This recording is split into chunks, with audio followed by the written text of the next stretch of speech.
महाविकास आघाडी स्थापन झाली. त्याच्यामध्ये 3 पक्ष प्रामुख्याने होते. शिवसेना, माननीय शरद पवार यांच्या नेतृत्वाखालील राष्ट्रवादी काँग्रेस पक्ष आणि काँग्रेस पक्ष. ही महाराष्ट्र विधानसभेसाठी निर्माण झालेली एक आघाडी होती. आम्ही निवडणुका लढलो. आजही महाविकास आघाडी आहे. आम्ही महाविकास आघाडीतून या कोणी बाहेर पडलेलं नाही. आम्ही महाविकास आघाडीचे घटक आहोत. आजही महाविकास आघाडी संदर्भातले निर्णय एकत्रित घेतले जातात. आता विषय राहतो महानगरपालिकांचा, जिल्हा परिषदांचा, ज्याला तुम्ही स्थानिक स्वराज्य संस्था म्हणता. त्या संदर्भात आजही लोकांच्या मनात प्रश्न आहेत की महाविकास आघाडी किंवा इंडिया ब्लॉक ह्या स्थानिक स्वराज्य संस्था निवडणुका एकत्र लढतील का? त्यासाठी त्यांची स्थापना नाही. स्थानिक स्वराज्य संस्था, खास करून महानगरपालिका, जिल्हा परिषद, नगरपंचायत यासाठी वेगळी गणित आणि समीकरणं असतात.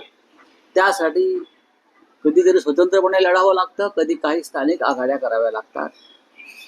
मला जेव्हा प्रश्न विचारला तेव्हा मी इतकं सांगितलं की आमच्या सगळ्यांवर दबाव असा आहे जनतेचा, जो आपण 5 तारखेला पाहिला असेल की मुंबई महानगरपालिकांसह महाराष्ट्रातल्या महानगरपालिकामध्ये शिवसेना आणि मनसे, खास करून माननीय उद्धव ठाकरे आणि राज ठाकरे यांनी एकत्र येऊन निवडणुका लढाव्यात, हा लोकांचा दबाव आहे.